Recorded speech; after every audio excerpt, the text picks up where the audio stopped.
Hi friends, ಎಲ್ರಿಗೂ ನಮಸ್ಕಾರ. ಜ್ಞಾನಗಂಗೋತ್ರಿ ಸಂಸ್ಥೆಯ ಇನ್ಕ್ವೆಸ್ಟ್ ಪ್ರಚಲಿತ ಘಟನೆಗಳ ಸರಣಿಗೆ ತಮ್ಮೆಲ್ಲರಿಗೂ ಮತ್ತೊಮ್ಮೆ ಸ್ವಾಗತ. ಇವತ್ತು ನಾವು ಸಂಚಿಕೆ ಸಂಖ್ಯೆ 1017 ಡಿಸ್ಕಸ್ ಮಾಡ್ತಾ ಇದ್ದೇವೆ. ದಿನಾಂಕ 6 ಮತ್ತು 7ನೇ ಡಿಸೆಂಬರ್ 2025. ಇವತ್ತಿನ ಅಪ್ಡೇಟ್ಸನ್ನು ತಿಳಿಯೋ ಮುನ್ನ ಕಳೆದ ಸಂಚಿಕೆ 2 ಪ್ರಶ್ನೆಗಳ ಸರಿ ಉತ್ತರಗಳು, ಪ್ರಶ್ನೆ ಸಂಖ್ಯೆ 1ಕ್ಕೆ ಆಪ್ಷನ್ ಡಿ ಮತ್ತು ಪ್ರಶ್ನೆ ಸಂಖ್ಯೆ 2ಕ್ಕೆ ಆಪ್ಷನ್ ಬಿ ಸರಿ ಉತ್ತರವಾಗಿರುತ್ತೆ. ಹಾಗಿದ್ರೆ ಇವತ್ತಿನ ಮೊದಲನೇ ಪ್ರಶ್ನೆಗೆ ಬರೋಣ. ಅಮೂರ್ತ ಸಾಂಸ್ಕೃತಿಕ ಪರಂಪರೆಯ ಸಂರಕ್ಷಣೆಗಾಗಿ ಯುನೆಸ್ಕೋ ಅಂತರ ಸರ್ಕಾರಿ ಸಮಿತಿಯ 20ನೇ ಅಧಿವೇಶನವನ್ನು ಭಾರತದ ಯಾವ ಸ್ಥಳದಲ್ಲಿ ಆಯೋಜಿಸಲಾಗಿತ್ತು? India hosted the 20th session of UNESCO Intergovernmental Committee for the Safeguarding of Intangible Cultural Heritage at which location? So ನಮ್ಮ ಭಾರತ ದೇಶದಲ್ಲಿ ಪ್ರಪ್ರಥಮ ಬಾರಿಗೆ ಯುನೆಸ್ಕೋಗೆ ಸಂಬಂಧಪಟ್ಟಂತೆ ಇಂಟ್ಯಾಂಜಿಬಲ್ ಹೆರಿಟೇಜ್ ಕಾನ್ಸೆಪ್ಟ್ಸ್ ಅಂತ ಹೇಳ್ತೇವೆ. ಅಮೂರ್ತ ಅಂದರೆ ಸೊ ಅದು ಯಾವುದೇ ಒಂದು ಫಿಸಿಕಲ್ ಸ್ಟ್ರಕ್ಚರ್ ಆಗಿರೋದಿಲ್ಲ. ಫಾರ್ ಎಕ್ಸಾಂಪಲ್, ಇವಾಗ ತಾಜ್ ಮಹಲ್, ಅದನ್ನು ನಾವು ಯುನೆಸ್ಕೋ ವರ್ಲ್ಡ್ ಹೆರಿಟೇಜ್ ಸೈಟ್ ಅಂತ ಕರಿತೇವೆ. ಬಿಕಾಸ್ ತಾಜ್ ಮಹಲ್ ಅಂತಕ್ಕಂಥದ್ದು ಒಂದು ಫಿಸಿಕಲ್ ಸ್ಟ್ರಕ್ಚರ್ ಆಗಿರುತ್ತೆ. ಬಟ್ ಈ ರೀತಿಯ ಫಿಸಿಕಲ್ ಸ್ಟ್ರಕ್ಚರ್ಸನ್ನು ಹೊಂದದೆ ಕೆಲವೊಂದು ಆಚರಣೆಗಳಿರುತ್ತೆ. ಆ ಆಚರಣೆಗಳನ್ನು ಕೂಡ ಯುನೆಸ್ಕೋ ವತಿಯಿಂದ ಪಟ್ಟಿ ಮಾಡ್ತಕ್ಕಂಥದ್ದು ಒಂದು ಪದ್ಧತಿ ಆಗಿರುತ್ತೆ. ಸೊ ಈ ಒಂದು ಪಟ್ಟಿ ಮಾಡುವ ವಿಷಯಕ್ಕೆ ಸಂಬಂಧಪಟ್ಟಂತೆ 20ನೇ ಸಭೆಯನ್ನ ಮತ್ತೆ ಭಾರತ ದೇಶದಲ್ಲಿ ಇದರ ಮೊದಲ ಸಭೆಯನ್ನ ಕಂಡಕ್ಟ್ ಮಾಡಲಾಗಿರುತ್ತೆ. ಸೊ ಇದನ್ನ ಎಲ್ಲಿ ಕಂಡಕ್ಟ್ ಮಾಡಲಾಗಿತ್ತು ಅನ್ನೋದು ನಮ್ಮ ಪ್ರಶ್ನೆ ಆಗಿರುತ್ತೆ.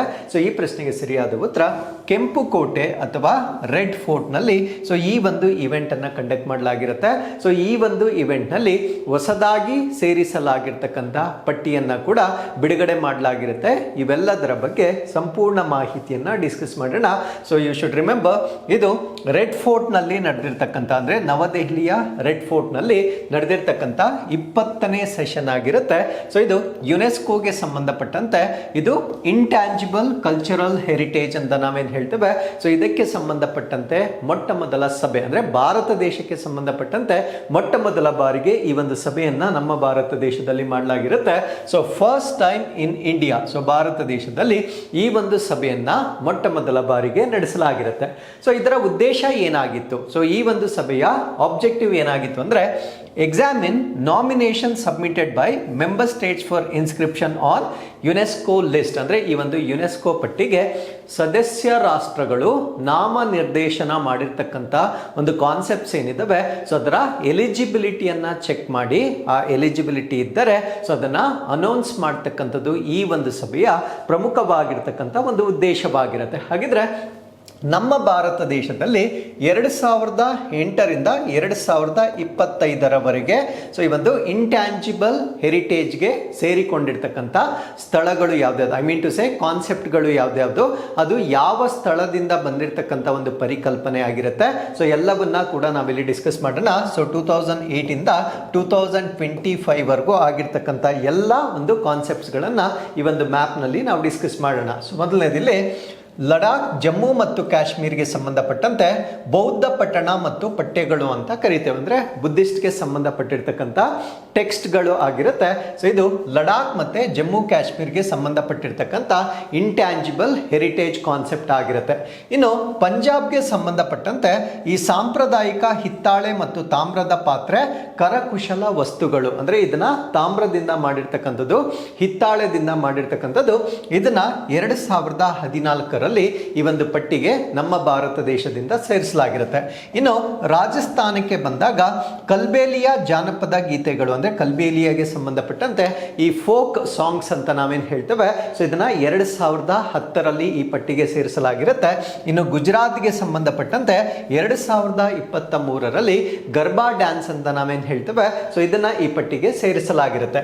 ಇನ್ನು ಉತ್ತರಾಖಂಡ್ಗೆ ಸಂಬಂಧಪಟ್ಟಂತೆ 2009ರಲ್ಲಿ ರಮ್ಮನ್ ಅಂತಕ್ಕಂಥ ಒಂದು ಆಚರಣೆಯನ್ನ ಮಾಡಲಾಗುತ್ತೆ.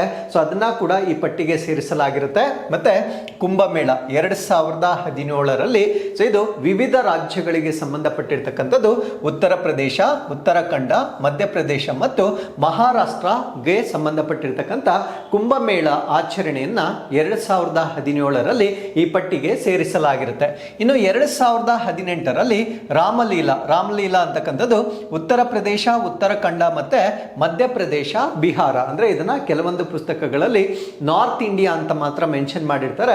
ಬಟ್ ಎಕ್ಸಾಕ್ಟ್ಲಿ ನಾವು ಸ್ಟೇಟ್ಸ್ಗಳನ್ನು ನಾವು ನೋಡೋದಾದ್ರೆ 4 ರಾಜ್ಯಗಳಿಗೆ ಸಂಬಂಧಪಟ್ಟಿರ್ತಕ್ಕಂಥ ಈ ಒಂದು ರಾಮಲೀಲಾ ಆಚರಣೆ ಏನಿರುತ್ತೆ, ಸೊ ಇದನ್ನ 2008ರಲ್ಲಿ ಈ ಪಟ್ಟಿಗೆ ಸೇರಿಸಲಾಗಿರುತ್ತೆ. ಇನ್ನು ಮಣಿಪುರಗೆ ಸಂಬಂಧಪಟ್ಟಂತೆ 2013ರಲ್ಲಿ ಸಂಕೀರ್ತನೆಗಳನ್ನ ಈ ಒಂದು ಪಟ್ಟಿಗೆ ಸೇರಿಸಲಾಗಿರುತ್ತೆ.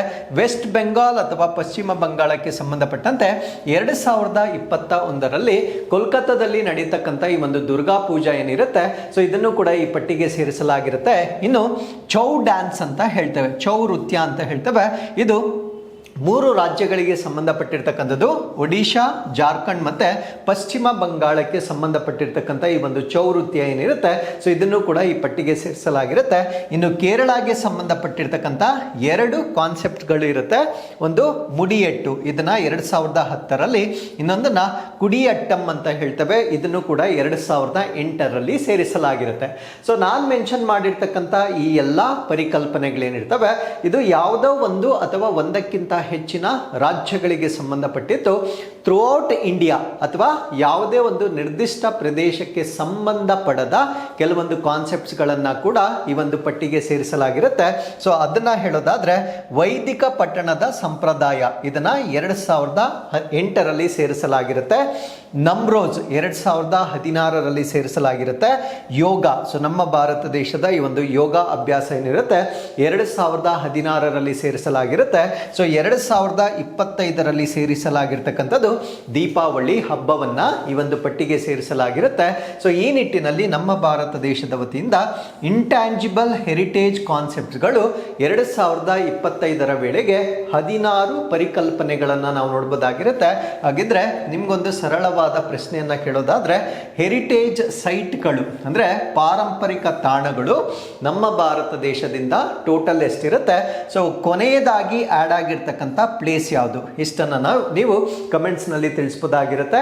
ಅಂಡ್ ನಾನು ಏನು ಇಂಗ್ಲಿಷಲ್ಲಿ ಎಕ್ಸ್ಪ್ಲೇನ್ ಮಾಡಿದ್ದೆ, ಸೊ ಎಲ್ಲ ಕೂಡ ಇಲ್ಲಿ ಕನ್ನಡದಲ್ಲಿ ಹೇಳಿದ್ದೆ, ಎಲ್ಲ ಕೂಡ ಇಲ್ಲಿ ಇಂಗ್ಲಿಷ್ನಲ್ಲೂ ಕೂಡ ಇರುತ್ತೆ. ಸೊ ಈ ಒಂದು ಮ್ಯಾಪ್ ಅನ್ನ ಕೂಡ ನೀವು ರೆಫರ್ ಮಾಡಬಹುದಾಗಿರುತ್ತೆ. ಸೊ ಇಷ್ಟು ಈ ಒಂದು ಸಭೆಗೆ ಸಂಬಂಧಪಟ್ಟಂತೆ ಮಾಹಿತಿ ನಮಗೆ ಗೊತ್ತಿರಬೇಕಾಗಿರುತ್ತೆ. So with this let's get into question number 2.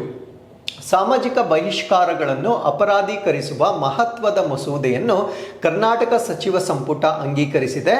ಈ ಮಸೂದೆ ಅಡಿಯಲ್ಲಿ ಗರಿಷ್ಠ ಶಿಕ್ಷೆ ಏನು? The Karnataka cabinet approved landmark bill criminalizing social boycotts. What is the maximum punishment prescribed under this bill? So ನಾನು ಮಾತಾಡ್ತಾ ಇರ್ತಕ್ಕಂಥದ್ದು ನಮ್ಮ ಕರ್ನಾಟಕ ಸರ್ಕಾರ ಇತ್ತೀಚೆಗೆ ಅಂಗೀಕಾರ ಮಾಡಿರ್ತಕ್ಕಂಥ ಒಂದು ಮಸೂದೆ ಆಗಿರುತ್ತೆ. ಸೊ ಈ ಒಂದು ಮಸೂದೆಯನ್ನ ಸಾಮಾಜಿಕ ಬಹಿಷ್ಕಾರಗಳ ಅಪರಾಧೀಕರಣ ಮಸೂದೆ ಅಂತ ಹೇಳ್ತೇವೆ. ಸೋಷಿಯಲ್ ಬಾಯ್ಕಾಟ್, ತುಂಬಾ ಸರಳವಾಗಿ ಹೇಳೋದಾದ್ರೆ ಯಾವುದೋ ಒಂದು ಇಂಟರ್ ಕಾಸ್ಟ್ ಮ್ಯಾರೇಜ್ ಆಗಿರುತ್ತೆ, ಸೊ ಅವರನ್ನ ನಾವು ಬಹಿಷ್ಕಾರ ಮಾಡ್ತಕ್ಕಂಥದ್ದು. ಸೊ ಈ ರೀತಿಯ ಪದ್ಧತಿಗಳನ್ನ ತಡೆಯುವ ಸಲುವಾಗಿ ಒಂದು ಮಸೂದೆಯನ್ನ ನಮ್ಮ ಕರ್ನಾಟಕ ಸರ್ಕಾರದಿಂದ ಅಂಗೀಕಾರ ಮಾಡಲಾಗಿರುತ್ತೆ. ಸೊ ಇನ್ ಫ್ಯೂಚರ್ ಈ ರೀತಿಯ ಅಫೆನ್ಸ್ಗಳು ಅಥವಾ ಅಪರಾಧಗಳನ್ನ ಮಾಡುವವರಿಗೆ ಈ ಒಂದು ಮಸೂದೆಯ ಪ್ರಕಾರ ಏನು ಶಿಕ್ಷೆಯನ್ನ ನೀಡಲಾಗುತ್ತೆ ಅನ್ನೋದು ನಮ್ಮ ಪ್ರಶ್ನೆ ಆಗಿರುತ್ತೆ. ಸೊ ಈ ಪ್ರಶ್ನೆಗೆ ಸರಿಯಾದ ಉತ್ತರ 3 ವರ್ಷ ಜೈಲು ಶಿಕ್ಷೆ ಮತ್ತೆ 1 ಲಕ್ಷ ದಂಡ, 3 years ಇಂಪ್ರಿಸನ್ಮೆಂಟ್ ಮತ್ತೆ 1 lakh ಫೈನ್ ಅನ್ನ ಅವರ ಮೇಲೆ ವಿಧಿಸ್ತಕ್ಕಂಥದ್ದನ್ನ ನಾವು ನೋಡಬಹುದಾಗಿರುತ್ತೆ. ಸೊ ಈ ಒಂದು ಬಿಲ್ ನ ಬಗ್ಗೆ ನಾವು ಸಂಪೂರ್ಣ ಮಾಹಿತಿಯನ್ನ ಡಿಸ್ಕಸ್ ಮಾಡೋಣ. ಸೊ ಕರ್ನಾಟಕ ಕ್ಯಾಬಿನೆಟ್ ಕ್ಲಿಯರ್ಸ್ ಲಾ ಅಗೇನ್ಸ್ಟ್ ಎವಿಲ್ ಸೋಷಿಯಲ್ ಬಾಯ್ಕಾಟ್ ಅಂದ್ರೆ ದುಷ್ಟ ಸಾಮಾಜಿಕ ಬಹಿಷ್ಕಾರದ ವಿರುದ್ಧ ನಮ್ಮ ಕರ್ನಾಟಕ ಸರ್ಕಾರ ಒಂದು ಕಾನೂನನ್ನ ಸೊ ಈಗ ತರ್ತಾ ಇರ್ತಕ್ಕಂಥದ್ದನ್ನ ನಾವಿಲ್ಲಿ ಗಮನಿಸಬಹುದಾಗಿರುತ್ತೆ.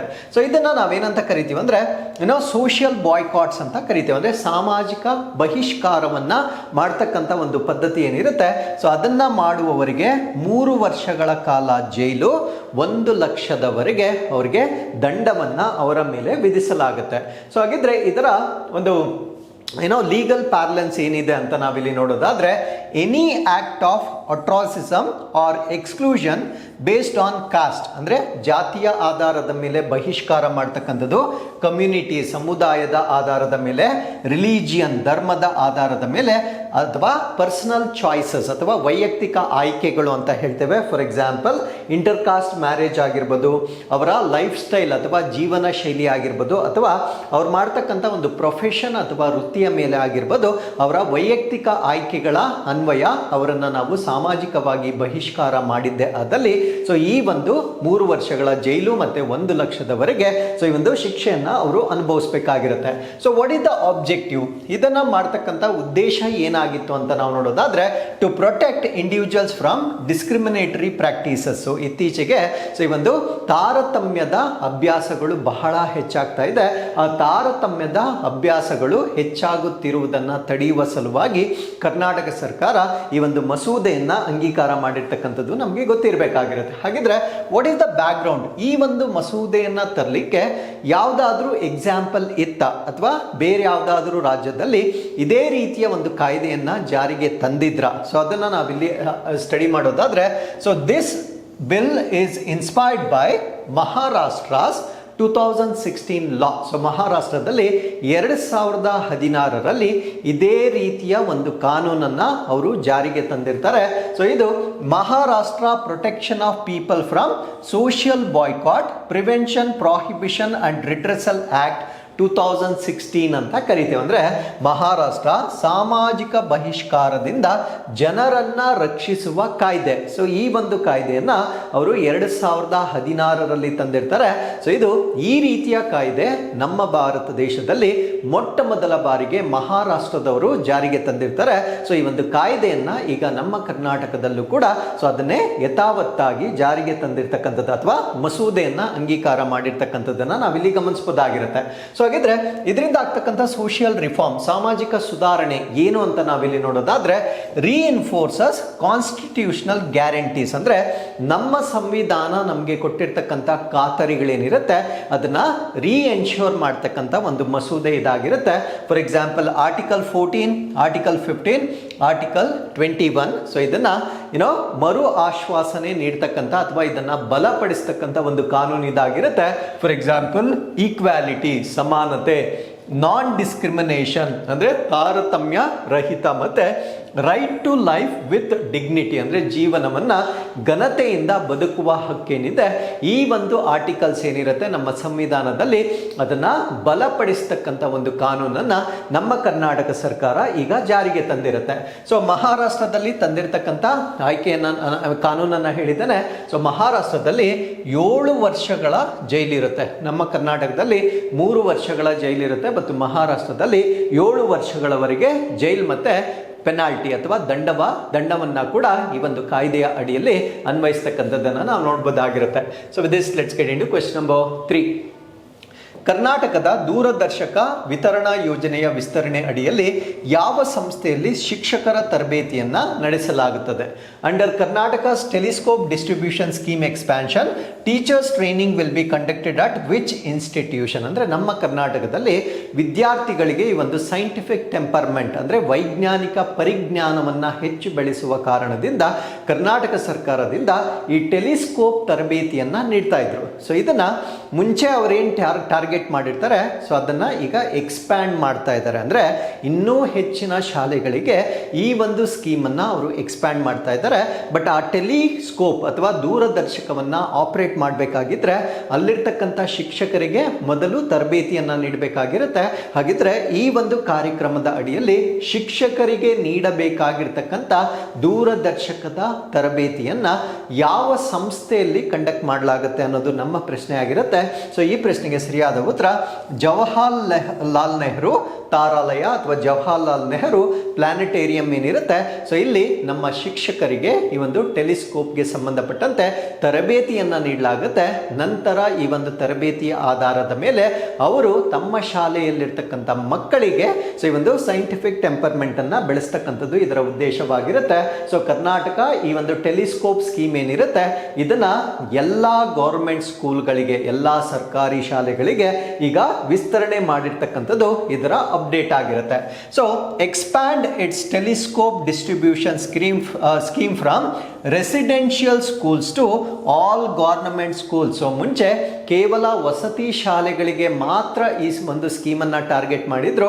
ಈಗ ಎಲ್ಲ ಸರ್ಕಾರಿ ಶಾಲೆಗಳಿಗೆ ಈ ಒಂದು ದೂರದರ್ಶಕ ಯೋಜನೆ, ದೂರದರ್ಶಕ ವಿತರಣೆ ಯೋಜನೆಯನ್ನ ಈ ವಸತಿ ಶಾಲೆಗಳಿಂದ ಎಲ್ಲ ಸರ್ಕಾರಿ ಶಾಲೆಗಳಿಗೆ ವಿಸ್ತರಣೆ ಮಾಡಿರ್ತಕ್ಕಂಥದ್ದನ್ನು ನಾವಿಲ್ಲಿ ಗಮನಿಸಬಹುದಾಗಿರುತ್ತೆ.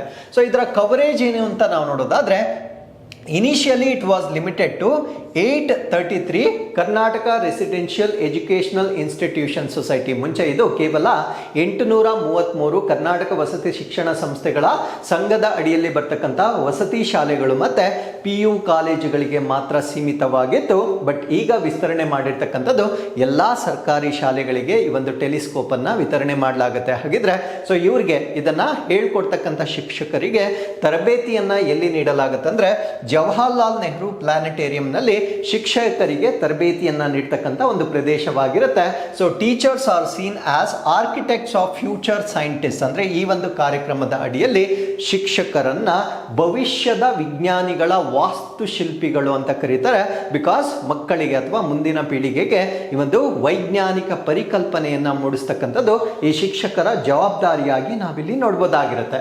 ಸೊ ಅದರ ಜೊತೆಗೆ sky observation as part of curriculum, ಅಂದರೆ ಆ ವಿದ್ಯಾರ್ಥಿಗಳ ಪಠ್ಯಕ್ರಮ ಏನಿರುತ್ತೆ ಆ ಪಠ್ಯಕ್ರಮದ ಜೊತೆಗೆ ಆಕಾಶವನ್ನು ವೀಕ್ಷಣೆ ಮಾಡ್ತಕ್ಕಂಥದ್ದು. ಆಕಾಶ ವೀಕ್ಷಣೆ ಅಂದರೆ ಈ ಟೆಲಿಸ್ಕೋಪ್ನ ಮುಖಾಂತರ ನಮ್ಮ ಬಾಹ್ಯಾಕಾಶವನ್ನು ಅಧ್ಯಯನ ಮಾಡ್ತಕ್ಕಂಥದ್ದು ಕೂಡ ಮಕ್ಕಳಲ್ಲಿ ಬೆಳೆಸ್ತಕ್ಕಂಥ ಒಂದು ಪ್ರವೃತ್ತಿ ಆಗಿರುತ್ತೆ. And Karnataka leads in science education reforms, ಅಂದರೆ ಈ ಒಂದು ನಮ್ಮ ಕರ್ನಾಟಕ ರಾಜ್ಯ ಈ ಶಾಲಾ ಶಿಕ್ಷಣಕ್ಕೆ ಸಂಬಂಧಪಟ್ಟಂತೆ ವೈಜ್ಞಾನಿಕ ಶಿಕ್ಷಣ ಸುಧಾರಣೆಗಳಲ್ಲಿ ಕರ್ನಾಟಕ ಬಹಳಷ್ಟು ರಾಜ್ಯಗಳಿಗಿಂತ ಮುಂಚೂಣಿಯಲ್ಲಿರ್ತಕ್ಕಂಥ ರಾಜ್ಯವಾಗಿ ನಾವಿಲ್ಲಿ ನೋಡ್ಬೋದಾಗಿರುತ್ತೆ. So with this let's get into question number 4. ಭಾರತ ಮತ್ತು ರಷ್ಯಾ ನಡುವಿನ ರೆಲೋಸ್ ಒಪ್ಪಂದವು ಯಾವುದಕ್ಕೆ ಸಂಬಂಧಪಟ್ಟಿದೆ? The RELOS agreement between India and Russia allows which of the following? So ಈ ಪ್ರಶ್ನೆಗೆ ಸರಿಯಾದ ಉತ್ತರ ಲಾಜಿಸ್ಟಿಕ್ ಬೆಂಬಲಕ್ಕಾಗಿ ಪರಸ್ಪರ ಮಿಲಿಟರಿ ನೆಲೆಗಳನ್ನು ಬಳಕೆ ಮಾಡ್ತಕ್ಕಂಥದ್ದು. Use of each others military basis for logistic support, ಅಂದರೆ ನಮ್ಮ ಭಾರತ ದೇಶದವರು ರಷ್ಯಾದ ಒಂದು ನೆಲೆಗಳನ್ನು, ನಮ್ಮ ಲಾಜಿಸ್ಟಿಕ್ಸ್ಗಾಗಿ ರಷ್ಯಾದ ನೆಲೆಗಳನ್ನು ನಾವು ಬಳಸ್ಕೊಳ್ಬೋದಾಗಿರುತ್ತೆ. ರಷ್ಯಾದವರು ನಮ್ಮ ಭಾರತ ದೇಶದ ಮಿಲಿಟರಿ ನೆಲೆಗಳನ್ನು ತಮ್ಮ ಲಾಜಿಸ್ಟಿಕ್ಸ್ಗಳಿಗಾಗಿ ಮ್ಯೂಚುಯಲಿ ಒಬ್ಬರಿಗೊಬ್ಬರು ಬಳಸ್ಕೊಳ್ಬೋದಾಗಿರುತ್ತೆ. ಸೊ ಈ ಒಂದು ಒಪ್ಪಂದಕ್ಕೆ ಈಗ ಭಾರತ ಮತ್ತು ರಷ್ಯಾ ರಾಷ್ಟ್ರಗಳು ಬಂದಿರುತ್ತೆ. ಸೊ ಈ ಅಗ್ರಿಮೆಂಟ್ ಅನ್ನ ನಾವೇನಂತ ಕರಿತೀವಿ ಅಂದ್ರೆ ರೆಲೋಸ್ ಅಗ್ರಿಮೆಂಟ್ ಅಂತ ಕರಿತೇವೆ. ಸೊ ಇದರ ಬೆನಿಫಿಟ್ಸ್ ಏನಿದೆ ನಮ್ಮ ದೇಶಕ್ಕೆ ಮತ್ತೆ ರಷ್ಯಾಗೆ ಅನ್ನೋದನ್ನ ಈ ಆರ್ಟಿಕಲ್ ಅಲ್ಲಿ ನಾವು ಸಂಪೂರ್ಣವಾಗಿ ಡಿಸ್ಕಸ್ ಮಾಡೋಣ. ಸೊ ಈಗ ರಷ್ಯಾ ಈ ರೆಲೋಸ್ ಅಗ್ರಿಮೆಂಟ್ ಏನಿದೆ ಇದನ್ನ ನಮ್ಮ ಭಾರತ ದೇಶದೊಂದಿಗೆ ಅಧಿಕೃತವಾಗಿ ಅಪ್ರೂವ್ ಮಾಡಿರ್ತಕ್ಕಂಥದ್ದನ್ನ ನಾವು ನೋಡ್ಬೋದಾಗಿರುತ್ತೆ. ಹಾಗಿದ್ರೆ what is the full form of RELOS? ರೆಲೋಸ್ನ ವಿಸ್ತೃತ ರೂಪ ಏನು ಅಂದ್ರೆ reciprocal exchange of logistic support ಅಂತ ಕರೀತೇವೆ. ಅಂದ್ರೆ ಈ ಪರಸ್ಪರ ವಿನಿಮಯ ಲಾಜಿಸ್ಟಿಕ್ ಬೆಂಬಲ ಅಂತ ಕರೀತೇವೆ. ಸೊ ಈ ಒಂದು ಅಗ್ರಿಮೆಂಟ್ ಅನ್ನ ಭಾರತ ಮತ್ತು ರಷ್ಯಾ ರಾಷ್ಟ್ರಗಳ ನಡುವೆ ಸ್ಟ್ರಾಟಜಿಕ್ ಡಿಫೆನ್ಸ್ ಪ್ಯಾಕ್ಟ್ ಅಂತ ಕರೀತೇವೆ. ಒಂದು ಕಾರ್ಯತಂತ್ರದ ರಕ್ಷಣಾ ಒಪ್ಪಂದದ ಮಾದರಿಯಲ್ಲಿ ಈ ಒಂದು ಒಪ್ಪಂದಕ್ಕೆ ಎರಡು ರಾಷ್ಟ್ರಗಳು ಬಂದಿರುತ್ತೆ. ಸೊ ಈ ಒಂದು ಒಪ್ಪಂದವನ್ನ ಈಗ ಅಧಿಕೃತಗೊಳಿಸಿರುವ ಕಾರಣದಿಂದ that allows both nations armed forces to access each others military facilities, ಅಂದರೆ ಎರಡೂ ರಾಷ್ಟ್ರಗಳ ಸಶಸ್ತ್ರ ಪಡೆಗಳು ಬೇರೆ ಬೇರೆ ರಾಷ್ಟ್ರಗಳ ಈ ಒಂದು ಮಿಲಿಟರಿ ನೆಲೆಗಳೇನಿರುತ್ತೆ ಅದನ್ನ ಬಳಕೆ ಮಾಡ್ಕೊಳ್ಬೋದಾಗಿರುತ್ತೆ. ಯಾವ ಕಾರಣಗಳಿಗಾಗಿ ಬಳಕೆ ಮಾಡ್ಕೊಳ್ಬೋದಾಗಿರುತ್ತೆ? ರೀಫ್ಯೂಲಿಂಗ್, ಅವರಿಗೆ ಇಂಧನ ಅವಶ್ಯಕತೆ ಇದ್ದಲ್ಲಿ ಇಂಧನವನ್ನ ತುಂಬಿಸಿಕೊಳ್ತಕ್ಕಂಥದ್ದು, ರಿಪೇರ್ಸ್ ಅಥವಾ ದುರಸ್ತಿಗಳನ್ನ ಮಾಡ್ಕೊಳ್ತಕ್ಕಂಥದ್ದು, ಸಪ್ಲೈಸ್ ಅಥವಾ ಸರಬರಾಜುಗಳಿಗೆ ಸಂಬಂಧಪಟ್ಟಂತೆ ಮೇಂಟೆನೆನ್ಸ್ ಅಂದ್ರೆ ನಿರ್ವಹಣಾ ವ್ಯವಸ್ಥೆಗಳಿಗೆ ಸಂಬಂಧಪಟ್ಟಂತೆ ಎರಡೂ ರಾಷ್ಟ್ರಗಳು ಪರಸ್ಪರ ಮಿಲಿಟರಿ ನೆಲೆಗಳನ್ನ ಈ ಒಂದು ಒಪ್ಪಂದದ ಅನ್ವಯ ಬಳಕೆ ಮಾಡ್ಕೊಳ್ಬೋದಾಗಿರುತ್ತೆ. ಸೊ ಇದರಿಂದ ನಮ್ಮ ಭಾರತ ದೇಶಕ್ಕೆ ಆಗ್ತಕ್ಕಂಥ ಬೆನಿಫಿಟ್ಸ್ ಏನು ಅಂತ ನಾವು ನೋಡೋದಾದ್ರೆ, ಸೊ ಸ್ಟ್ರಾಟಜಿಕ್ ಪ್ರೆಸೆನ್ಸ್ ಇನ್ ಪೋಲಾರ್ ರೀಜನ್, ಯಾಕಂದ್ರೆ ರಷ್ಯಾ ಅಂತಕ್ಕಂಥದ್ದು ಧ್ರುವ ಪ್ರದೇಶಕ್ಕೆ ಅತ್ಯಂತ ಹತ್ತಿರವಾಗಿರ್ತಕ್ಕಂಥ ರಾಷ್ಟ್ರವಾಗಿರೋದ್ರಿಂದ ಆ ಧ್ರುವ ಪ್ರದೇಶಗಳ ಒಂದು ವ್ಯಾಪ್ತಿ ಅಥವಾ ಅದರ ಒಂದು ಉಪಸ್ಥಿತಿ ನಮ್ಮ ಭಾರತ ದೇಶದ್ದು ಇನ್ಮೇಲೆ ಹೆಚ್ಚಾಗ್ತಕ್ಕಂಥದ್ದು ಇದರಿಂದ ಆಗ್ತಕ್ಕಂಥ ಬೆನಿಫಿಟ್ ಆಗಿರುತ್ತೆ. ಅದರ ಜೊತೆಗೆ ನೇವಲ್ ಅಂಡ್ ಏರ್ ಆಪರೇಷನ್ಸ್ ಅನ್ನು ನಾವು ಇಂಡೋ ಪೆಸಿಫಿಕ್ ಇಂಟು ಯುರೇಷಿಯಾ, ಅಂದರೆ ಇಂಡೋ ಪೆಸಿಫಿಕ್ ಅನ್ನು ಮೀರಿ ನಾವು ಯುರೇಷಿಯಾದವರೆಗೂ ನಮ್ಮ ನೌಕಾ ಮತ್ತು ವಾಯು ಕಾರ್ಯಾಚರಣೆಗಳನ್ನು ವಿಸ್ತರಣೆ ಮಾಡಲಿಕ್ಕೆ ನಮಗೆ ಬೆನಿಫಿಟ್ ಆಗುತ್ತೆ. ಸೊ ನಮ್ಮ ಮ್ಯಾಕ್ಸಿಮಮ್ ಇನ್ಫ್ಲೂಯೆನ್ಸ್ ಪ್ರಸ್ತುತವಾಗಿರ್ತಕ್ಕಂಥದ್ದು ಇಂಡೋ ಪೆಸಿಫಿಕ್ ಪ್ರಾಂತ್ಯದವರೆಗೂ ಇರುತ್ತೆ. ಸೊ ಇದನ್ನು ನಾವು ಈಗ ಅದನ್ನು ಮೀರಿ ಯುರೇಷಿಯಾದವರೆಗೂ ನಮ್ಮ ಒಂದು ಇನ್ಫ್ಲೂಯೆನ್ಸ್ ಅಥವಾ ಪ್ರಭಾವವನ್ನು ನಾವು ಹೆಚ್ಚಿಸಬಹುದಾಗಿರುತ್ತೆ. ಇದರ ಜೊತೆಗೆ ಜಾಯಿಂಟ್ ಟ್ರೈನಿಂಗ್, ಜಂಟಿಯಾಗಿ ತರಬೇತಿಯನ್ನು ಮಾಡ್ತಕ್ಕಂಥದ್ದು, UN piece keeping readiness with Russian forces, ಅಂದರೆ ರಷ್ಯಾದ ಪಡೆಗಳೊಂದಿಗೆ ವಿಶ್ವಸಂಸ್ಥೆಯ ಶಾಂತಿ ಪಾಲನಾ ಪಡೆಗಳ ಒಂದು ಸಿದ್ಧತೆ ಏನಿರುತ್ತೆ, ಸೊ ಅದು ಕೂಡ ಇನ್ಮೇಲೆ ಹೆಚ್ಚು ಸುಲಭವಾಗ್ತಕ್ಕಂಥದ್ದನ್ನು ನಾವಿಲ್ಲಿ ಗಮನಿಸಬಹುದಾಗಿರುತ್ತೆ. ಅದರ ಜೊತೆಗೆ it balances defence partnerships between west and east, ಅಂದರೆ ಪಶ್ಚಿಮ ಮತ್ತು ಪೂರ್ವದ ನಡುವೆ ಈ ರಕ್ಷಣಾ ಸಹಭಾಗಿತ್ವ ಅಂತಕ್ಕಂಥದ್ದು ಈ ಒಂದು ಒಪ್ಪಂದದಿಂದ ಇನ್ನೂ ಕೂಡ ಪ್ರಬಲವಾಗ್ತಕ್ಕಂಥದ್ದನ್ನು ನಾವಿಲ್ಲಿ ಗಮನಿಸಬಹುದಾಗಿರುತ್ತೆ. ಹಾಗಿದ್ರೆ ರಷ್ಯಾಗೆ ಇದರಿಂದ ಆಗ್ತಕ್ಕಂಥ ಬೆನಿಫಿಟ್ಸ್ ಏನು ಅಂತ ನಾವು ನೋಡೋದಾದ್ರೆ, Russian navy gains logistical support at the Indian basis, ಅಂದರೆ ನಮ್ಮ ಭಾರತೀಯ ನೆಲೆಗಳಲ್ಲಿ ರಷ್ಯಾ ನೌಕಾಪಡೆಯು ಲಾಜಿಸ್ಟಿಕ್ಸ್ ಅಂದರೆ ಸರಕು ಸಾಗಣೆಯ ಬೆಂಬಲವನ್ನು ಪಡಿತಕ್ಕಂಥದ್ದು ಸುಲಭವಾಗುತ್ತೆ. ಅದರ ಜೊತೆಗೆ strengthens Russia's footprint in South Asia and Indo Pacific, ಅಂದರೆ ರಷ್ಯಾದವರು ಈ ಸೌತ್ ಏಷ್ಯಾ ಮತ್ತೆ ದಕ್ಷಿಣ ಏಷ್ಯಾ ಮತ್ತೆ ಇಂಡೋ ಪೆಸಿಫಿಕ್ ಪ್ರಾಂತ್ಯದಲ್ಲಿ ತಮ್ಮ ಒಂದು ಪ್ರಾಬಲ್ಯವನ್ನ ಅವರು ಕೂಡ ಹೆಚ್ಚು ಮಾಡ್ತಕ್ಕಂಥ ಒಂದು ವ್ಯವಸ್ಥೆ ಆಗುತ್ತೆ. ಅದರ ಜೊತೆಗೆ compliments deals on Sukhoi 57 fighters, S-400 system et cetera. ಯಾಕಂದರೆ ನಮ್ಮ ಮತ್ತು ರಷ್ಯಾದ ನಡುವೆ ಸಾಕಷ್ಟು ಡಿಫೆನ್ಸ್ ಟೈಸ್ ಇರುತ್ತೆ, ಅಂದರೆ ರಕ್ಷಣಾ ಒಪ್ಪಂದಗಳು ತುಂಬ ಹೆಚ್ಚಾಗಿರುತ್ತೆ. ನಾವು ಜಂಟಿ ಉತ್ಪಾದನೆಯನ್ನು ಕೂಡ ಮಾಡ್ತಾ ಇರ್ತಕ್ಕಂಥ ಎರಡು ರಾಷ್ಟ್ರಗಳಾಗಿರ್ತವೆ.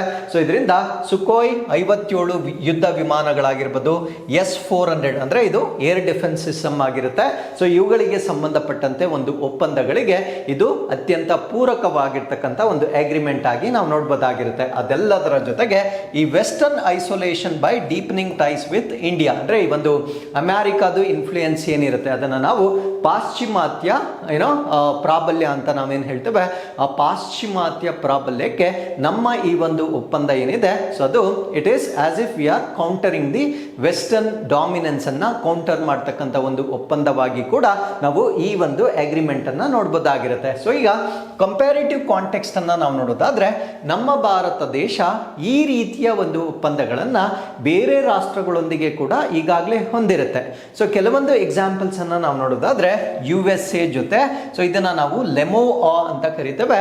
ಸೊ ಇದು ಇಂಡೋ ಪೆಸಿಫಿಕ್ ಮತ್ತೆ ಗ್ಲೋಬಲ್ ರೀಚ್ ಮಾಡ್ತಕ್ಕಂಥ ಒಂದು ಒಪ್ಪಂದ, ಇಂಡೋ ಪೆಸಿಫಿಕ್ ಪ್ರಾಂತ್ಯದಲ್ಲಿ ಮತ್ತು ಜಾಗತಿಕ ವ್ಯಾಪ್ತಿಯನ್ನ ಹೆಚ್ಚಿಸ್ತಕ್ಕಂಥ ಒಂದು ಒಪ್ಪಂದವಾಗಿರುತ್ತೆ. ಫ್ರಾನ್ಸ್ನ ಜೊತೆಗೂ ಕೂಡ ಇದೇ ರೀತಿಯ ಒಪ್ಪಂದ ಇರುತ್ತೆ. ಇಂಡಿಯನ್ ಓಷನ್ ಮತ್ತೆ ಆಫ್ರಿಕಾದಲ್ಲಿ ಹೆಚ್ಚಿನ ಪ್ರಾಬಲ್ಯವನ್ನು ಸಾಧಿಸ್ತಕ್ಕಂಥದ್ದು ಇದರ ಉದ್ದೇಶವಾಗಿರುತ್ತೆ. ಆಸ್ಟ್ರೇಲಿಯಾ ಜೊತೆ MLSA ಅಂತ ಹೇಳ್ತೇವೆ. ಸೊ ಇದು ಇಂಡೋ ಪೆಸಿಫಿಕ್ ಪ್ರಾಂತ್ಯದಲ್ಲಿ ಹೆಚ್ಚಿಸುವ ಪ್ರಾಬಲ್ಯವಾಗಿರುತ್ತೆ. ಇನ್ನು ಜಪಾನ್ ಜೊತೆ ಈಸ್ಟ್ ಏಷ್ಯಾದಲ್ಲಿ ಪ್ರಾಬಲ್ಯವನ್ನು ಹೆಚ್ಚಿಸ್ತಕ್ಕಂಥ ಇದೇ ರೀತಿಯ ಒಪ್ಪಂದಗಳನ್ನು ನಮ್ಮ ಭಾರತ ರಾಷ್ಟ್ರ ಈಗಾಗಲೇ ಬೇರೆ ರಾಷ್ಟ್ರಗಳೊಂದಿಗೆ ಮಾಡಿಕೊಂಡಿರುತ್ತೆ. ಈಗ ರಷ್ಯಾದೊಂದಿಗೂ ಕೂಡ ಈ ಒಂದು ಒಪ್ಪಂದವನ್ನು ಈಗ ಅಂತಿಮಗೊಳಿಸಲಾಗಿರುತ್ತೆ. So India Malaysia joint military exercise, Bharat ಮತ್ತು ಮಲೇಷ್ಯಾ ನಡುವೆ ನಡೀತಕ್ಕಂಥ ಜಂಟಿ ಮಿಲಿಟರಿ ಒಪ್ಪಂದ. ಸೊ ಇದು ಈ ವರ್ಷ ರಾಜಸ್ಥಾನದಲ್ಲಿ ಕಂಡಕ್ಟ್ ಮಾಡಲಾಗಿರುತ್ತೆ. ಸೊ ಇದನ್ನು ನಾವು India and Malaysia joint military exercise ಅಂತ ಕರಿತೇವೆ. ಸೊ ಇದು 5ನೇ ಆವೃತ್ತಿ ಆಗಿರುತ್ತೆ. ಸೊ ಇದರ ಹೆಸರೇನು ಅಂದರೆ ಅರಿಮಾವ್ ಶಕ್ತಿ 2025 ಅಂತ ಹೇಳ್ತೇವೆ. ಸೊ ಇದನ್ನು ರಾಜಸ್ಥಾನದಲ್ಲಿ ಡಿಸೆಂಬರ್ ತಿಂಗಳಿನಲ್ಲಿ ಕಂಡಕ್ಟ್ ಮಾಡಲಾಗಿರುತ್ತೆ. ಸೊ ಏನಿದರ ಪ್ರಮುಖ ಅಂಶಗಳು ಅಂತ ನಾವು ನೋಡೋದಾದ್ರೆ, ಹರಿಮಾವ್ ಅಂದ್ರೆ ಏನು, ಸೊ ಇದರ ಅರ್ಥ ಏನು ಅಂತ ನಾವಿಲ್ಲಿ ನೋಡೋದಾದ್ರೆ, ಟೈಗರ್ ಇನ್ ಮಲೈ ಸಿಂಬಲೈಸಿಂಗ್ ಸ್ಟ್ರೆಂತ್, ಅಂದ್ರೆ ಮಲೈ ಭಾಷೆಯಲ್ಲಿ ಇದನ್ನು ನಾವು ಅರಿಮಾವ್ ಅಂದ್ರೆ ಹುಲಿ ಅಂತಕ್ಕಂಥದ್ದು ಅದರ ಅರ್ಥವಾಗಿರುತ್ತೆ. ಹುಲಿ ಅಂತಕ್ಕಂಥದ್ದು ಶಕ್ತಿಯ ಸಂಕೇತವಾಗಿ ಈ ಒಂದು ಮಿಲಿಟರಿ ಅಭ್ಯಾಸವನ್ನ ಮಾಡಲಾಗುತ್ತೆ. ಸೊ ಈ ಮಿಲಿಟರಿ ಅಭ್ಯಾಸದ ಉದ್ದೇಶಗಳೇನು ಅಂತ ನಾವು ನೋಡೋದಾದ್ರೆ, ಕೌಂಟರ್ ಟೆರರಿಸಮ್ ಅಂದರೆ ಈ ಭಯೋತ್ಪಾದನೆಯನ್ನು ನಿಗ್ರಹ ಮಾಡ್ತಕ್ಕಂಥ ಒಂದು ತರಬೇತಿ ಆಗಿರುತ್ತೆ. ಇಂಟರ್ ಆಪರಬಿಲಿಟಿ ಅಂದರೆ ಎರಡೂ ರಾಷ್ಟ್ರಗಳ ನಡುವೆ ಒಂದು ಪರಸ್ಪರ ಕಾರ್ಯಸಾಧ್ಯತೆಯನ್ನು ಹೆಚ್ಚು ಮಾಡ್ತಕ್ಕಂಥದ್ದು ಇದರ ಉದ್ದೇಶವಾಗಿರುತ್ತೆ. ಸ್ಕಿಲ್ ಶೇರಿಂಗ್ ಅಂದರೆ ಎರಡೂ ರಾಷ್ಟ್ರಗಳ ನಡುವೆ ಈ ಒಂದು ವಾರ್ ಟೆಕ್ನಿಕ್ಸ್ ಅಂತ ಕರಿತೇವೆ, ಯುದ್ಧ ತಂತ್ರಗಳು ಅಂತ ಹೇಳ್ತೇವೆ. ಸೊ ವಿಶೇಷವಾದ ಕೌಶಲ್ಯಗಳು ಏನಾದರೂ ಇದ್ದರೆ, ಸೊ ಎರಡೂ ರಾಷ್ಟ್ರಗಳು ಕೂಡ ಒಬ್ಬರಿಗೊಬ್ಬರು ಆ ಸ್ಕಿಲ್ಗಳನ್ನು ಎಕ್ಸ್ಚೇಂಜ್ ಮಾಡ್ತಕ್ಕಂಥದ್ದು ಕೂಡ ಕೂಡ ಈ ಒಂದು ಅಭ್ಯಾಸದ ಇನ್ನೊಂದು ಉದ್ದೇಶವಾಗಿರುತ್ತೆ. ಸೊ ವರ್ಲ್ಡ್ ಸಾಯಿಲ್ ಡೇ ಅಥವಾ ವಿಶ್ವ ಮಣ್ಣು ದಿನ. ಸೊ ಈ ಒಂದು ದಿನವನ್ನ ಪ್ರತಿ ವರ್ಷ 5ನೇ ಡಿಸೆಂಬರ್ ಆಚರಣೆ ಮಾಡಲಾಗುತ್ತೆ.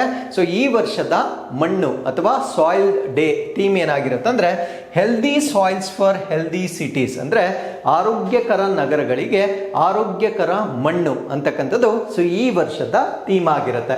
ಹಾಗಿದ್ರೆ ವೈ ಸಾಯಿಲ್ ಈಸ್ ಇಂಪಾರ್ಟೆಂಟ್, ಸಾಯಿಲ್ಗೂ ಮತ್ತು ಆರೋಗ್ಯಕ್ಕೂ ಏನು ಸಂಬಂಧ ಅಂತ ನಾವಿಲ್ಲಿ ನೋಡೋದಾದ್ರೆ 95% of the food comes from soil. ನಾವು ಸೇವನೆ ಮಾಡ್ತಕ್ಕಂಥ 95%ಕ್ಕೂ ಹೆಚ್ಚು ಆಹಾರ ಮಣ್ಣಿನಿಂದ ಬರ್ತಕ್ಕಂಥದ್ದು. ಸೊ ಅಲ್ಲಿಗೆ ಮಣ್ಣನ್ನ ನಾವು ಆರೋಗ್ಯವಂತವಾಗಿ ನಾವು ನೋಡಿಕೊಂಡ್ರೆ ನಾವು ಸೇವಿಸ್ತಕ್ಕಂಥ ಆಹಾರ ಕೂಡ ಆರೋಗ್ಯವಾಗಿರುತ್ತೆ. ಸೊ ಅದರಿಂದ ನಮ್ಮ ಆರೋಗ್ಯದಲ್ಲಿ ಯಾವುದೇ ಏರುಪೇರುಗಳಾಗೋದಿಲ್ಲ. ಸೊ ಅದರಿಂದ ಹೆಲ್ದಿ ಸಾಯಿಲ್ ಅಂತಕ್ಕಂಥದ್ದು ಬಹಳ ಇಂಪಾರ್ಟೆಂಟ್ ಆಗಿರುತ್ತೆ. So it takes nearly 1000 years to form just 2 to 3 centimeters of the fertile soil. So this is the significance that we need to understand. ಕೇವಲ 2ರಿಂದ 3 ಸೆಂಟಿಮೀಟರ್ ಅಷ್ಟು ಫಲವತ್ತಾದ ಮಣ್ಣನ್ನ ರಚನೆ ಮಾಡಬೇಕಾಗಿದ್ರೆ 1,000ದಷ್ಟು ವರ್ಷಗಳು ತೆಗೆದುಕೊಳ್ಳುತ್ತೆ. So this is the significance of soil. ನಮಗೆ ಸಾಯಿಲ್ ಎಲ್ಲಿ ಬೇಕಾದರೂ ಸಿಗುತ್ತೆ, ಬಟ್ ಫಲವತ್ತಾದ ಮಣ್ಣನ್ನ ರೂಪಿಸಬೇಕಾಗಿದ್ರೆ ಸರಿಸುಮಾರು 1,000ಕ್ಕಿಂತ ಹೆಚ್ಚು ವರ್ಷಗಳ ಸಮಯ ಬೇಕಾಗಿರುತ್ತೆ. Soil degradation through erosion, contamination and ceiling is accelerated world wide. ಅಂದರೆ ಪ್ರಪಂಚದಾದ್ಯಂತ ಮಣ್ಣಿನ ಸವೆತ, ಮಣ್ಣಿನ ಮಾಲಿನ್ಯ ಮತ್ತು ಮಣ್ಣಿನ ಸೀಲಿಂಗ್ ಅಂದರೆ ನಾವು ರಸ್ತೆಗಳನ್ನು ಮಾಡುವ ಮುಖಾಂತರ ಮಣ್ಣನ್ನು ಮುಚ್ಚುತ್ತಾ ಇರ್ತೇವೆ. ಸೊ ಈ ರೀತಿಯ ಒಂದು ವ್ಯವಸ್ಥೆಗಳು ಜಗತ್ತಿನಾದ್ಯಂತ ಅತ್ಯಂತ ಹೆಚ್ಚಾಗಿರ್ತಕ್ಕಂಥದ್ದನ್ನು ನಾವು ನೋಡ್ಬೋದಾಗಿರುತ್ತೆ. So healthy soils are the foundation of the sustainable agriculture, resilient cities ಮತ್ತು ಕ್ಲೈಮೇಟ್ ಆಕ್ಷನ್. ನಮಗೆ ಆರೋಗ್ಯಕರ ಮಣ್ಣು ಏನಕ್ಕೆ ಬೇಕಾಗಿರುತ್ತೆ ಅಂದರೆ ಸುಸ್ಥಿರ ಕೃಷಿಯನ್ನ ಮಾಡಲಿಕ್ಕೆ. ಅಂದರೆ ನಾವು ಹೆಚ್ಚಾಗಿ ಒಂದು ಕೃತಕ ರಸಗೊಬ್ಬರಗಳನ್ನು ಹೆಚ್ಚಾಗಿ ಬಳಕೆ ಮಾಡೋದ್ರಿಂದ ಮಣ್ಣು ಶಾಶ್ವತವಾಗಿ ತನ್ನ ಫಲವತ್ತತೆಯನ್ನು ಕಳೆದುಕೊಳ್ಳುತ್ತೆ. ಸೊ ಅದರಿಂದ ಮಣ್ಣಿನ ಆರೋಗ್ಯವನ್ನು ನಾವು ಹೆಚ್ಚು ಕಾಲ ಕಾಪಾಡಬೇಕಾಗಿದ್ರೆ ನಾವು ಸಾವಯವ ಕೃಷಿಗೆ ಹೆಚ್ಚಿನ ಆದ್ಯತೆಯನ್ನು ನೀಡಬೇಕಾಗಿರುತ್ತೆ. ಸ್ಥಿತಿಸ್ಥಾಪಕ ನಗರಗಳಿಗಾಗಿ ಮತ್ತು ಹವಾಮಾನ ಕ್ರಿಯೆಗಳಿಗಾಗಿ ಮಣ್ಣು ಅಂತಕ್ಕಂಥದ್ದು ತುಂಬ ಇಂಪಾರ್ಟೆಂಟ್ ಆಗಿರ್ತಕ್ಕಂಥ ಒಂದು ರಿಸೋರ್ಸ್ ಆಗಿರುತ್ತೆ. ಸೊ ರೂರಲ್ ಸಾಯಿಲ್ ಮತ್ತು ಅರ್ಬನ್ ಸಾಯಿಲ್ಗೂ ನಾವು ಕಂಪೇರ್ ಮಾಡೋಣ. ಗ್ರಾಮೀಣ ಮಣ್ಣು ಮತ್ತು ನಗರ ಪ್ರದೇಶದ ಮಣ್ಣಿಗೆ ನಾವು ಕಂಪೇರ್ ಮಾಡಿಕೊಂಡಾಗ ಸೊ ಅದರ ಪಾತ್ರವನ್ನು ನಾವು ನೋಡೋಣ. ಗ್ರಾಮೀಣ ಮಣ್ಣನ್ನು ನಾವು ಹೆಚ್ಚಾಗಿ ಫುಡ್ ಪ್ರೊಡಕ್ಷನ್ ಅಂದರೆ ಕೃಷಿಯನ್ನು ಹೆಚ್ಚಾಗಿ ಮಾಡ್ತೇವೆ. ಬಯೋಡೈವರ್ಸಿಟಿ, ಜೀವ ವೈವಿಧ್ಯತೆ ಅಂತಕ್ಕಂಥದ್ದು ಈ ಮಣ್ಣಿನ ಮೇಲೆ ಹೆಚ್ಚು ಅವಲಂಬನೆಯನ್ನು ಹೊಂದಿರುತ್ತೆ. ಇನ್ನು ನಗರ ಪ್ರದೇಶಗಳಲ್ಲಿ ಫ್ಲಡ್ ಕಂಟ್ರೋಲ್ ಅನ್ನ ಮಾಡುತ್ತೆ, ಪ್ರವಾಹಗಳನ್ನು ತಡೀತಕ್ಕಂಥದ್ದು, ಕಾರ್ಬನ್ ಅನ್ನ ಸ್ಟೋರ್ ಮಾಡ್ತಕ್ಕಂಥದ್ದು, ಕೂಲಿಂಗ್ ಮಾಡ್ತಕ್ಕಂಥದ್ದು ನಗರ ಪ್ರದೇಶದಲ್ಲಿರ್ತಕ್ಕಂಥ ಮಣ್ಣು ನಮಗೆ ಕೊಡ್ತಾ ಇರ್ತಕ್ಕಂಥ ಬೆನಿಫಿಟ್ ಆಗಿರುತ್ತೆ. ಇನ್ನು ಥ್ರೆಟ್ಸ್, ಈ ಮಣ್ಣಿಗೆ ಇರ್ತಕ್ಕಂಥ ಒಂದು ಬೆದರಿಕೆಗಳೇನು ಅಂತ ನಾವು ನೋಡೋದಾದ್ರೆ ಓವರ್ ಯೂಸ್, ಅತಿಯಾದ ಬಳಕೆಯನ್ನ ಗ್ರಾಮೀಣ ಪ್ರದೇಶಗಳಲ್ಲಿ ಮಾಡಲಾಗ್ತಾ ಇದೆ. ಎರೋಷನ್, ಸವೆತ ಜಾಸ್ತಿ ಆಗ್ತಾ ಇದೆ. ಕೆಮಿಕಲ್ ಇನ್ಪುಟ್ಸ್ ಅಂದರೆ ರಾಸಾಯನಿಕಗಳನ್ನ ಹೆಚ್ಚು ಬಳಕೆ ಮಾಡ್ತಾ ಇರ್ತಕ್ಕಂಥದ್ದು ಒಂದು ಥ್ರೆಟ್ ಆಗಿ ನೋಡಬಹುದಾಗಿರುತ್ತೆ. ಇನ್ನು ನಗರ ಪ್ರದೇಶಗಳಲ್ಲಿ ಸೀಲಿಂಗ್ ಜಾಸ್ತಿ, ರಸ್ತೆಗಳನ್ನ ನಿರ್ಮಾಣ ಮಾಡ್ತಕ್ಕಂಥದ್ದು, ಕಾಂಕ್ರೀಟ್ ರೋಡ್ಗಳನ್ನ ನಿರ್ಮಾಣ ಮಾಡ್ತಕ್ಕಂಥದ್ದು, ಕಟ್ಟಡಗಳನ್ನ ಹೆಚ್ಚಾಗಿ ನಿರ್ಮಾಣ ಮಾಡೋದ್ರಿಂದ ಸೊ ಸೀಲಿಂಗ್ ಜಾಸ್ತಿ ಆಗ್ತಾ ಇದೆ. ಅಫ್ಕೋರ್ಸ್ ಪೊಲ್ಯೂಷನ್ ಅಂತೂ ಡೆಫಿನೆಟ್ಲಿ ಆಗ್ತಾ ಇದೆ. ಸೊ ಕನ್ಸ್ಟ್ರಕ್ಷನ್ ವರ್ಕ್ ಅಂತಕ್ಕಂಥದ್ದು ಕೂಡ ಮಣ್ಣನ್ನ ಇನ್ವಿಸಿಬಲ್ ಆಗಿ ಮಾಡ್ತಕ್ಕಂಥದ್ದನ್ನ ನಾವು ನೋಡಬಹುದಾಗಿರುತ್ತೆ. ಸೊ ವಾಟ್ ಈಸ್ ಫೋಕಸ್ 2025, 2025ರ ಒಂದು ಫೋಕಸ್ ಅಥವಾ ಗುರಿ ಏನು ಅಂದರೆ ಸಸ್ಟೈನಬಲ್ ಫಾರ್ಮಿಂಗ್, ಸುಸ್ಥಿರವಾಗಿ ಕೃಷಿಯನ್ನು ಮಾಡ್ತಕ್ಕಂಥದ್ದು, ರೆಸಿಲಿಯಂಟ್ ಮತ್ತು ಗ್ರೀನರ್ ಸಿಟೀಸ್ಗಳನ್ನು ಡೆವಲಪ್ ಮಾಡ್ತಕ್ಕಂಥದ್ದು 2025ರ ಗುರಿಯಾಗಿ ನಾವು ನೋಡ್ಬೋದಾಗಿರುತ್ತೆ. So with this we are come to inquest ಶಾಲೆ number 1016. So this is question number 1. So just pause the video here. So ಈ ಪ್ರಶ್ನೆಗೆ ನೀವು ಆನ್ಸರ್ ಮಾಡ್ಬೋದಾಗಿರುತ್ತೆ. And this is the second question ಆಗಿರುತ್ತೆ. ಸೊ ಈ ಎರಡು ಪ್ರಶ್ನೆಗಳಿಗೆ ಉತ್ತರಗಳನ್ನು ನೀವು ಕಮೆಂಟ್ಸಲ್ಲಿ ತಿಳಿಸ್ಬೋದಾಗಿರುತ್ತೆ. So once again I'll meet you tomorrow with tomorrow's updates. Till then, keep reading, take care of yourselves, and thank you very much for watching this.